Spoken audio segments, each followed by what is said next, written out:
Hi everyone, I am Anju, your maths teacher. So guys, कैसे हैं आप सब?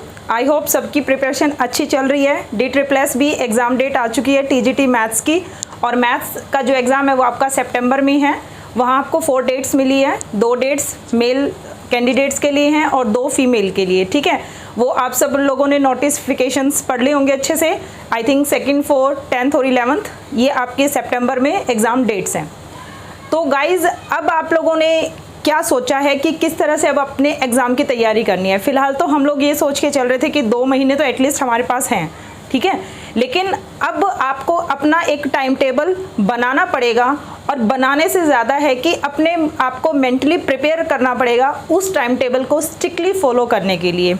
और बिल्कुल मैं आपको एक बात बता रही हूँ, सिर्फ 15 दिन में भी आप वो काम कर जाओगे जो आप 2 महीने में करने वाले थे, ठीक है। क्योंकि जब आन पड़ती है ना, तो ऑटोमेटिकली एक एनर्जी, जब हमें ये हो जाता है ना कि हाँ ये काम अब 2 दिन के अंदर करना है, तो ऑटोमेटिकली जो एनर्जी लेवल है वो स्पीड हो जाता है, डबल हो जाता है, ठीक है। So don't worry. First of all, अब मैं आपको पहले तो ये बता देती हूँ कि आपने शेड्यूल क्या रखना है, और फिर सेकंड मैं आपको बताऊँगी वो मंत्र जिससे आपका ये शेड्यूल फॉलो किया जाएगा, ठीक है।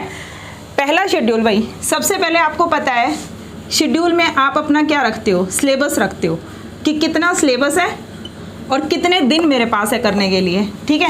मैंने 15 दिन ही रखे हैं क्योंकि बिना रिवीजन के कोई एग्ज़ाम नहीं देना चाहिए। तो 15 दिन में आपने सिलेबस कंप्लीट करना है, और बचे हुए 15 दिन में आपने रिवीजन करनी है। और रिवीजन सेम उसी जगह से करनी है जहां से आपने तैयारी करी। पहला पॉइंट तो इस चीज़ को नोट कर लो, जिस बुक से आप पढ़ रहे हो फर्स्ट टाइम, आप अपने फॉर्मूले लर्न कर रहे हो या अपना कंसेप्ट क्लियर कर रहे हो, तो रिवीजन ये नहीं है कि किसी और बुक से कर ली, सेम जैसे APGP आपने 11th 12th की बुक से पढ़ा और जो उसके नोट्स कहीं और से आपको मिल गए तो आपने 15 दिन बाद रिवीजन वहाँ से कर ली। नहीं, स्टेप 1 आपका यही है, जिन बुक्स को आप स्टडी करते टाइम यूज़ करते हो, कंसेप्ट क्लियर करते टाइम यूज़ कर रहे हो, रिवीजन के टाइम भी आपने वही मटेरियल उठाना है, ठीक है। तो सबसे पहले तो आपका वही था कि सिलेबस कहाँ कहाँ से आता है, 9th, 10th, 11th और 12th, ठीक है, यहाँ से आता है। थोड़ा इसमें ग्रेजुएशन का भी टच। अब ये बोलो कि क्या 15 दिन में हम सब पढ़ें? बिल्कुल 15 दिन में पढ़ेंगे सभी, लेकिन एक तरीके से पढ़ेंगे। उसके बाद इसमें एक चीज़ और ऐड होगी, previous year paper. Previous year paper ये ज़रूर करने हैं, ठीक है। अब आपने करना क्या है, कैसे स्टडी करनी है? मान लीजिए आप कल से ही पढ़ना शुरू कर रहे हैं सपोज, तो 3 अगस्त से आपने पढ़ना शुरू किया, 3, 4, 5, 6, ये मैंने 4 दिन बांट लिए। उसके बाद 7, 8, 9, 10, ठीक है, 4 दिन ये बांट लिए, 11, 12, 13, 14, 15, 5 दिन ये बांट लिए, 16 और 17, ठीक है, हो गए आपके 15 दिन। इनमें क्या करना है आपने, ये मैंने आपको डेट लिखी है यहाँ पे, ठीक है, ये आपकी डेट है, और यहाँ पे मैं आपको लिख रही हूँ कि आपने पढ़ना क्या है। यहाँ पढ़ना है 9th का सिलेबस, 9th का सिलेबस। 2 दिन है आपके पास 9th कंप्लीट करने के लिए। यहाँ आपने करना है 10th का सिलेबस, ठीक है। बताऊँगी कि कैसे पढ़ना है, 2 दिन में इसको कैसे कवर करना है। इधर आ जाओ भाई, पूरा ये 4 दिन जो मिलके है ना, ये आएगी आपकी 11th पूरी। और पता ही होगा ये है आपकी 12th कंप्लीट करने के लिए, और ये है आपकी ग्रेजुएशन कंप्लीट करने के लिए, और ये होगा आपका प्रीवियस। अगर यहाँ पे भी आप ग्रेजुएशन 2 दिन में कंप्लीट कर रहे हैं तो 18 को ले लो, प्रीवियस ईयर पेपर, ठीक है। प्रीवियस ईयर पेपर सॉल्व तो आपने यहाँ करने हैं, बट इनको एक रीडिंग यहाँ पर भी देनी है। यानी आज 2 तारीख है, तो आज भी आपने क्या उठाने हैं, प्रीवियस ईयर पेपर, ठीक है। और इनकी सिर्फ एक रीडिंग लेनी है, ठीक है, रीडिंग लेनी है। रीडिंग लेने से क्या होगा, स्टेप 1 बता रही हूँ कि आज आप यहाँ से शुरू कीजिए, एक रीडिंग लीजिए।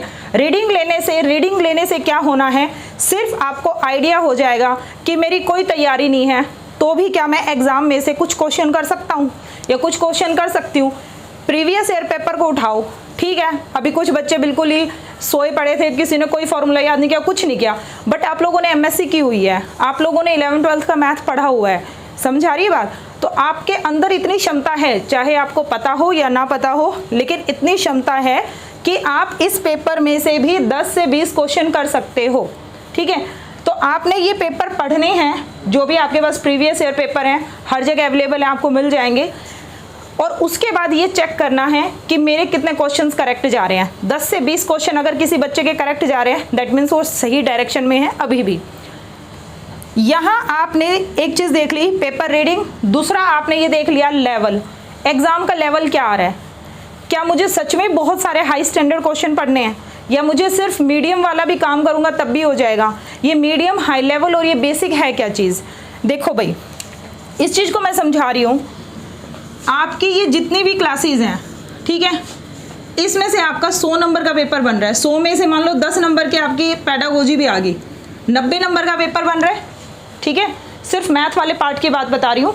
और आपके पास कितने क्वेश्चन ठीक होने चाहिए? 40% कहते हैं कि ठीक होना चाहिए आपका पेपर। मान के चलो 40 से 50 आपके क्वेश्चंस ठीक है। तो अगर आप 90 में से 40 और 50 के बीच में क्वेश्चंस करेक्ट कर लें, ठीक है, यानी 40 से 50 के बीच में क्वेश्चन आने चाहिए आपको, तो आधी चॉइस तो दे रहा है ना वो आपको। 90 में से 45 क्वेश्चन आपके करेक्ट हो जाएं सपोज, तो 45 की वो उसने चॉइस दे दी।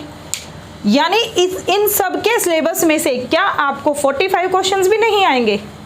आपने पूरे क्वेश्चन थोड़ी ना अटेम्प्ट करने हैं। आपने क्या करना है, मैं क्या बताना चाहती हूँ कि अपने माइंड को ये दे के चलो कि एग्जामिनर आपको हर 2 क्वेश्चन में से एक करेक्ट करने की चॉइस दे रहे हैं। एक तरह से 90 में से अगर 45 क्वेश्चन या 50 क्वेश्चन भी आपने करेक्ट कर दिए, that means you are in good situation. Okay, so आपको सबसे पहले मेंटली अपने आप को प्रिपेयर करना है इस चीज़ के लिए कि मुझे डरना नहीं है। ये नहीं है कि मेरे पास बहुत टफ पेपर आएगा या बहुत ज़्यादा टाइम कम रहेगा। बहुत ज़्यादा टाइम कम तब रहता है जब आप पहले अपने आप को प्रिपेयर करके नहीं चलते। टाइम को डिवाइड कर दो। आपने ये सोच के चलो कि 90 क्वेश्चन है, 50 से 60 क्वेश्चन मेरे ठीक होने चाहिए। मन में तो अच्छा यही मान के चलना, और ये सोचना जैसे 5-5 क्वेश्चंस के जो भी हैं कि इन 5 क्वेश्चन पे इतना टाइम लगेगा। जैसे आपने के पास कितना टाइम है, आपके पास 60 मिनट है। 60 मिनट को आप अपने क्वेश्चंस को इक्वली डिवाइड कर दो कि 12 मिनट, 15 मिनट, 10 मिनट मुझे इस पोर्शन पे लगाने हैं। ठीक है, तो उस तरह से पहले टाइम को इक्वली डिवाइड कर लो, और फिर ये देखो कि जितना आपका प्रीवियस ईयर पेपर आया है उसमें कितने क्वेश्चन हार्ड होंगे जो आप कुछ मर्जी कर लो आपको तब भी नहीं आएंगे। आई थिंक 20 से 30 क्वेश्चन, सिर्फ 20 से 30 क्वेश्चन आपको ऐसे मिलेंगे 90 क्वेश्चन में से जो आपको नहीं आते होंगे। लेकिन बाकी क्वेश्चन ऐसे होंगे जो आप कहोगे यार ये तो फॉर्मूला सिर्फ रिवाइज नहीं है मुझे, अदरवाइज मैं इसको कर देता, है ना। तो बस आपने वो पोर्शन पढ़ना है जो आपको एग्जामिनर करने वाले लेवल पे देगा। तो वो आपने क्या करा, आज आपने रीडिंग करी, लेवल का पता कर लिया, अपने लेवल को एग्जाम के लेवल से मैच कर लिया कि एग्जामिनर इस लेवल तक के क्वेश्चन पूछ रहा है और मेरी इस तैयारी से मैं इस लेवल को टच कर जाऊंगा। ठीक है, उसके बाद आपने कल से उठानी है 9th की बुक। 9th की बुक को आपने कैसे रीड करना है, मैं आपको जैसे एक एग्जाम्पल दे के बता रही हूँ। सपोज ये आपके पास 9th की बुक है, ठीक है, पता नहीं ये शायद उल्टा नजर आए कि सीधा, हर चैप्टर के बाद ये समरी लिखी हुई है। ठीक है, वैसे मैं आपको एडवाइस करूंगी कि बुक कैसे पढ़नी है। जैसे बाई चांस मान लो मैं एक कैंडिडेट हूँ और मैंने अब 9th की बुक पढ़नी शुरू करी है, तो जो भी इसका फर्स्ट पेज होगा जहाँ से ये आपका शुरू होता है, ठीक है, मान लीजिए चैप्टर 9 है, ठीक है, चैप्टर 9 की हेडिंग है area of parallelograms and triangles. पूरा यहाँ से पढ़ना शुरू कर दीजिए रीडिंग। आपने पेंसिल वगैरह कुछ नहीं उठानी, मतलब कॉपी में कुछ नहीं लिखना, सिर्फ आपने बुक उठाई, अपनी पेंसिल उठाई हाथ में, उसके बाद आपने जहाँ देखा जो इम्पोर्टेंट है उसको अंडरलाइन किया, उसके बाद आपने सारे फॉर्मूले इसके पढ़े। ये जो थ्योरम्स की स्टेटमेंट है, parallelogram on the same base between the same parallel lines equal in area, state true false statement यहीं से मिलके बनेंगी। और कहाँ से बनेंगी, 9th और 10th से क्वेश्चन अगर उठेगा तो बस ये रिग्रेट ना हो एग्जाम में बैठ के यार ये तो 9th की बुक में स्टेटमेंट थी, मेरी ये भी गलत होगी। समझ रहे हो, 90 में से हाई स्टैंडर्ड क्वेश्चन कितने हैं, 20 से 30 है ना, जो पता नहीं कहाँ से हैं, जो हमें आते ही नहीं, जो बहुत ज़्यादा प्रैक्टिस मांगते हैं वगैरह वगैरह। वो क्वेश्चन करने ही क्यों है हमने, 90 में से 30 क्वेश्चन छोड़ दो, 60 क्वेश्चन आते हैं ना, वो तो आपकी बुक से होंगे। आपने सिर्फ उन पे कंसंट्रेट करना है, उन पे फोकस करके चलना है कि मैं अपनी बुक को ऐसा पढूं कि मेरे वो 60 क्वेश्चन कहीं ना जाए, उसमें से गलती ना हो, जो टिक करूं वो सही हो। ठीक है, ये आपने रीडिंग करी अच्छे से और समय लगा के अपना पढ़ो। समय लगा के इन द सेंस ये नहीं कि न्यूज़पेपर की तरह पढ़ दिया, स्टेटमेंट समझी, उसको अपने माइंड में बिठा लिया, एक इमेजिनेशन कर ली, पैरेललोग्राम के बारे में मैंने ये पॉइंट पढ़े थे। क्योंकि जब आप इस चैप्टर के लास्ट में जाओगे ना, बिल्कुल ऐसे रीडिंग करते हुए, इवन ये जो एक्सरसाइज है ना, इनकी स्टेटमेंट को भी एक नज़र देख लो कि इसमें कोई ऐसी चीज़ तो नहीं शो दैट फॉर ऑल हो, क्योंकि वो भी तो रिजल्ट बनेगी। फिर उसके बाद ये आपकी लास्ट में समरी होगी, हर एक चैप्टर के लास्ट में समरी रीड आउट करी। फिर उसके बाद एक चैप्टर हो गया, सपोज आपने 1 से 1.5 घंटा लगा दिया, ठीक है, बुक उसी टाइम बंद करी और सोचा कि मैंने जो ये याद किया है दिमाग में वो रिवाइज करना शुरू कर दो। ये पॉइंट पैरेललोग्राम का, दूसरा ये पॉइंट, तीसरा ये पॉइंट, चौथा ये पॉइंट। क्वाड्रिलेटर में क्या पैरेललोग्राम ट्रेपेजियम बन सकता है, क्या काइट का ट्रेपेजियम का कोई रिलेशन हो सकता है, क्योंकि जो भी आप चीज़ पढ़ोगे बुक के अंदर ही है, ठीक है। तो वो सब रिवाइज कर लिया। अगर आपको लग रहा है कि आपको सब याद आ रहा है जो आपने पढ़ा था, that means you are in good, reading में गुड हो आप, ठीक है। ये आपने अपनी रीडिंग को चेक कर लिया। उसके बाद आपने क्या करा, नेक्स्ट चैप्टर जैसे सर्कल, ठीक है, सर्कल में भी बहुत सारे रिजल्ट हैं। उसके बाद आपका यहाँ पे है cuboid, area of surface, cuboid, क्योंकि इनके क्वेश्चंस मैंने बच्चों के गलत होते हुए देखे हैं। हेमिस्फीयर का एरिया आ गया, बच्चों को हेमिस्फीयर के एरिया का फॉर्मूला ही नहीं पता, ठीक है। तो इजी क्वेश्चंस को आप गलत ना करो, बिल्कुल ये सारे फॉर्मूले रीड आउट किए। एक दिन में आपने बुक को बांट लिया, मुझे 5 चैप्टर करने या 6 चैप्टर करने हैं, उसके बाद अपनी बुक बंद कर दी, ठीक है। हाफ चैप्टर रीडिंग में यहाँ से हो जाएंगे, कहीं कुछ नहीं लिखना, वहीं आपने अंडरलाइन करना। अगर आपको ज़रूरत है कुछ मार्क करने की तो अपनी बुक में ही उसको अंडरलाइन करो, क्योंकि जब रिवीजन डे आएगा ना 18 तारीख के बाद, जब 19 तारीख को आप रिवीजन करोगे तो सिर्फ यही बुक उठाओगे जो आपने 3 तारीख को पढ़ी थी, ठीक है। फिर एक ही दिन में पूरी 9th, फिर अगले दिन पूरी 10th। समझ आ गई मेरी बात। अब 10th में से कितने क्वेश्चन है आप देखोगे, 9th और 10th में कंपैरिजन करें तो 10th वाली क्लास से ज़्यादा आपको रेशो मिलेगी। और चैप्टर वाइज ना 2-2, 3-3 क्वेश्चन पूछे हुए हैं। अब एक चीज इसमें मैं बता रही हूँ, जैसे ट्रिग्नोमेट्री वाला चैप्टर है, अभी इंपॉर्टेंट टॉपिक भी बताऊंगी। जैसे हाइट और डिस्टेंस का मैं आपको एग्जाम्पल दे दूँ, हाइट और डिस्टेंस वाले जो ट्रिग्नोमेट्री में होते हैं, ये टावर है, ये बिल्डिंग है, यहाँ एंगल ऑफ एलिवेशन बन रहा है, एंगल ऑफ डिप्रेशन बन रहा है, उसमें से 2 क्वेश्चन पूछे हुए थे। बताओ इतना छोटा सा टॉपिक और 2 क्वेश्चन पूछे हुए हैं, और दोनों क्वेश्चन बड़े आसान, ठीक है। तो ट्रिग्नोमेट्री आपने पढ़ ली, पंडित बद्री प्रसाद हर हर बोले, साइन कोस की सारे जो आइडेंटिटीज़ हैं वो आपने याद कर ली, डोमेन रेंज वाले फॉर्मूले याद कर लिए, टेबल लर्न कर ली। उसके बाद आपसे क्या पूछ लेगा वो, साइन की value a minus B is equal to cos 60 degree, A angle B angle के बारे में बताओ भाई क्या होगा या नहीं होगा, इस तरह के क्वेश्चंस। तो ये सब कब निकलेंगे, जब आप फॉर्मूले लर्न करोगे, ठीक है। और हर एग्जाम्पल को रीड करते हुए चलो कि ये एग्जाम्पल इस मेथड से हो रहा है, इस मेथड से हो रहा है, क्योंकि यहाँ पे भाई जितना मर्जी आप अभी भी करके देख लो, एग्जाम में मान लो कई बार क्या होता है, एग्जैक्ट क्वेश्चन तो आएगा नहीं, लेकिन उनसे मिलता जुलता आपके पास ज़रूर आ जाएगा। और वो मिलता जुलता क्वेश्चन भी आपका तब होगा ना जब आपने उस तरह के क्वेश्चंस पढ़ रखे होंगे और वो फॉर्मूले आपको याद होंगे। सो फर्स्ट जो मैंने आपको बताया रीडिंग कैसे करनी है, वैसे ही आपने 11th में जाना है। 11th को मैंने 4 दिन दे दिए भाई, मैं तो अपनी तरफ से मैक्सिमम मान रही हूँ इनको, वरना पूरी 11th मैं कहूँ 3 दिन में आप कवर कर सकते हो, ठीक है। रिवीजन वाले दिन कर लेना, कोई क्वेश्चन सॉल्व करना हो, क्योंकि एक बार पढ़ तो जाओ, ठीक है। उसके बाद 12th को मैंने 5 दिन दे दिए हैं, वो आपकी एबिलिटी पे डिपेंड कर रहा है कि आप इसको 4 दिन में भी कवर कर दो, ठीक है। और 11th 12th का भी आपको यहाँ से स्टैंडर्ड का पता चल जाएगा कि आपका स्टैंडर्ड और एग्जाम के स्टैंडर्ड में क्या मैच है, क्योंकि देखो इंडिविजुअली डिपेंड कर रहा है। अब मुझे तो ऐसा लग रहा है कि इनमें तो बहुत आसान है भाई, DSSB का लेवल जितना मैंने देखा बहुत ज़्यादा हवा नहीं है, बट ये है कि बच्चे ने अगर नहीं पढ़ रखा तो उसके लिए हवा है, और पढ़ रखा है तो सारा गेम एक्चुअली जो DSSB है ना वो खेल जाती है टाइम के ऊपर, कि टाइम उसने बच्चे को इतना दे दिया कि अगर उसको क्वेश्चन आता भी है ना तो भी उसका छूट जाएगा क्वेश्चन। सिर्फ आपने अपनी स्पीड वहाँ बनानी है, और वो तब बनती है जब आप बैलेंस से माइंड को टेंशन फ्री होके काम करते हो, ठीक है। और ये चीज़ कभी मत सोचना टाइम कम है, टाइम कम नहीं है, इनफ टाइम है, बहुत टाइम है। 15 दिन में आप कवर करके रिवीजन भी शुरू कर दोगे, ठीक है। सो डोंट थिंक कि कम है। और ज़्यादा ही अगर आपको डिप्रेशन फील होने लग जाए तो वो अक्षय कुमार वाली केसरिया मूवी देख लेना। सिख जो अपने थे वहाँ पे बॉर्डर पे लड़ रहे थे वो 21 थे, और शायद जो दुश्मन थे वो 11,000 कुछ थे, ठीक है। तो वो चीज़ एक इम्पॉसिबल थी वहाँ पे भी, लेकिन वहाँ पे भी पॉसिबल हुई है। तो तो वो चीज़ मत समझना कि हिस्ट्री में एक तुम ही हो जिन्होंने 1 महीने में कवर किया सिलेबस। बहुत सारे लोग ऐसे हैं जिन्होंने 15 दिन में भी सिलेबस कवर करके और एग्ज़ाम क्लियर किया है। फर्स्ट थिंग, अपने माइंड को हमेशा याद दिलाओ, भाई मैं 11th-12th पास करके आया हूँ, मैंने ग्रेजुएशन पास की है, मैंने MSc पास की है, तो मैं एग्ज़ाम क्यों नहीं पास करूँगा। एग्ज़ाम में कहाँ से आ रहा है, 9th और 10th क्लास का नहीं आता तुम्हें, 11th-12th का नहीं आता, ग्रेजुएशन नहीं आती, पास की है ना, तो वो तुम्हारे दिमाग में कहीं ना कहीं है, ठीक है। So don't worry. तो पहला तो आपको ये बता दिया मैंने। अब कुछ इंपॉर्टेंट टॉपिक देखो भाई इसमें जो मैं आपको बताऊंगी। यस क्लास, तो अभी ये हो गया कि हमने कितने दिन में कौन कौन से चैप्टर करने हैं, ठीक है। उसके बाद हमने रिवीजन शुरू करनी है।